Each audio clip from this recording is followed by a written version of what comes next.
Jesu Kristu. Amen. Saka panapa tinonya kutora nguva yakareba zvikuru because zvatopera zvizhinji zvachona zvaitwa. Baba toda kungoverengerwa Joshua 4 vhesi ya6. Ndambotaura izvozvo vandoda kungoti ningozvidzokerere chete kuti zvimake sense. Tinoparidza mumaopen air, tinoparidza mumakrusade, tinoparidza mumarevival, asi panapa tikuda kungoti tiite zvinhu zvinoenderana nezvaitwa naBheti Msara Jesu. Amen. Waita chinhu chakanaka. Aita Bheti nemurume wake ndowabatana kuita chinhu ichi chatakaunganira panapa. Dorcas ndiye akarara abhanditika. Saka toda tiwatende zvikuru nendangariro idzodzi. Tanzwa speech yake yazopedzisira yekuchemedza kunyange neiyanga ari kuverenga, because it is touch. Munhu wese anoda kuti arerwe nababa, da kuti arerwe namai, uchiyema uchidini uchiita sei, asi hazvina kunge zvakadaro. But nevertheless uyu musikana uyu mukupedzisira kwake agonesesa zvikuru chaizvo mundangariro dzake zvingorimo izvozvo zvekunyatsa kuziva kuti no ndine kwandakabva handitika wamwe wakati chirere chigokurerawo. Saka toda kuti titende Mwari zvikuru. Tasvika here papai mazuva anaya tinoimba kuti maizimbanje mazuva anaya tichatarisire kuti bhaibheri muromo mutsviku uya neteknoloji nekwaendwa ikokoko zvangowamo muzvivhitivhiti imomomo. Tangoverengerwa zvishoma. Ndoda kuti ningotsimbidzire nyaya yangu pamusoro pedombo iri, then togozosvikapo kuti tibatsirane panapa kuita unveiling zita raJesu. Amen. Praise the Lord. Tine asvika here paya tichinamata baba tapano zvakare nezita raJesu. Tinonamata nebasa rose, tinotenda weukama, tinotenda zvikuru kune iye musikana anonzi Bheti, kunyange Mwari wedu nemurandarume wake kungotenderana kuita chinhu chakanaka chokufukidzira mama. Naizvozvo toda kungonyengetera kuti Mwari waitawo zvakanaka. Tinowashuvira rombo rakanaka mukati meupenyu hwavo. Ngazvivaendekere kwavari ikoko, kunyange nevose vari kuno wakakontributa. Tungonamata nezita raJesu, waisa maefforts, wasacrifice, wasiya zvavo zvose zvinokosha kuti wauye kuzobatana nemhuri ino. Tikuti Mwari wamasimba ose waropafadzei, warangarirei. Toda kutendai, toda kuti tibve pano titi aiwa Mwari manga makatinakira. Tichidzotsera mbiri kwamuri nekusingaperi muzita raJesu Kristu namuponesi wedu. Amen. Okay. Tasvika Joshua 4 vhesi ya6. Joshua 4:6 pane varipo here.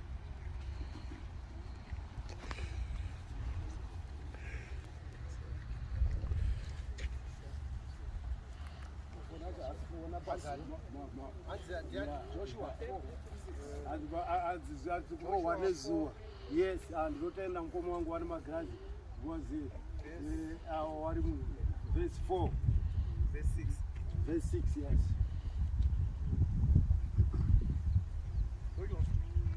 Yes. The 12 stones taken from the Jordan River serve as a permanent sign and memorial for the Israelites. That's the sign. The stones were placed to prompt future generations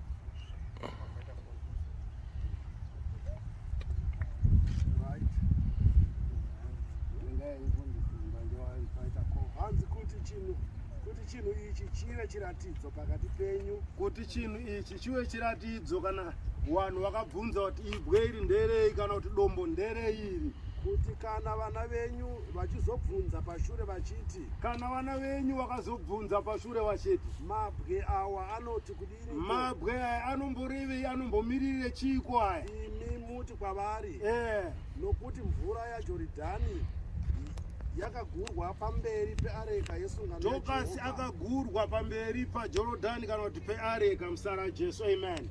So this stone, it's a sign yekungoreva kuti pane mumwe munhu dikani wedu akatorwa pakati pedapa kana kuti akabvutwa pakati pedapa. Wamwe vanoti wakashaya, wamwe vanoti akapfuura, wamwe ndufu inodhifainwa ichitsanangurwa nenzira dzakasiyana siyana. Saka kana kune vamwe vanhu vakabva kunana UK, vabva kunana London, kupi nekupi, wachida kuziva kuti dombo iri ratakaunganira pano tabva kumativi mana enyika zvinomboreveiko, inyaya chete yemucherechedzo kana kuti munongedzero kuti pasi apa pane munhu akarara muzita raJesu. Amen.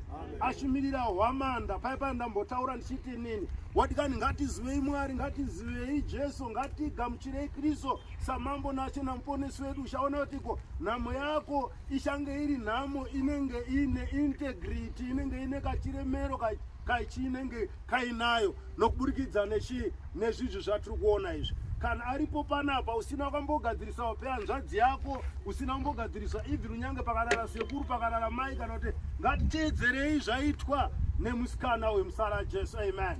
Zvinhu zvakanaka chaizvo. Saka kana pakaita munhu akabvunza kutiko wakawigwa papi, kwakutongobata ningikini ruoko handei, kwakukwira motokari handei, mowanongedzera pakarara mudikani musara raJesu. Amen.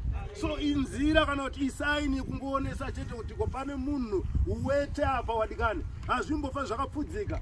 Kana mateerera baba wangu wanga vachiverenga spichi yemusikana uyu, wataura kuti dombo iri rinokosha, harisi dombo nhando, harisi dombo nje, paitwa neunyanzvi, patorwa mari, patorwa preparation, pagadzirirwa kuti kunyange generation and generation to come wanongouya chete vachiona kuti aiwa apa ndo paane mbuya. Hezvo tikutonzwa kuti musikana uyu akatororwa shira mudzi munguva anenge ane mhuri kwaari. Kana akauya nevazukuru wambuya avo vakarara panapa, anongovati handei, awa ndo mama wedu vakarara panapa musara raJesu. Amen.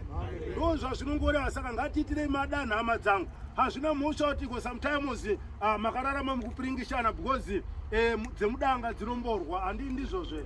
Saka iwe haurambi wakabatirira magaraji. Kana mama wako asina kufundisa, dad wako asina kufundisa, ndisekuru whoever, kana ndistep mother, but you will go and do something good kwavari. Warangarire kana kutenga magrocery kana kuti whatever, kana ungotumira ningikini zvinotumirwa mumafoni mazano, zvakakosha izvozvo musara raJesu. Amen.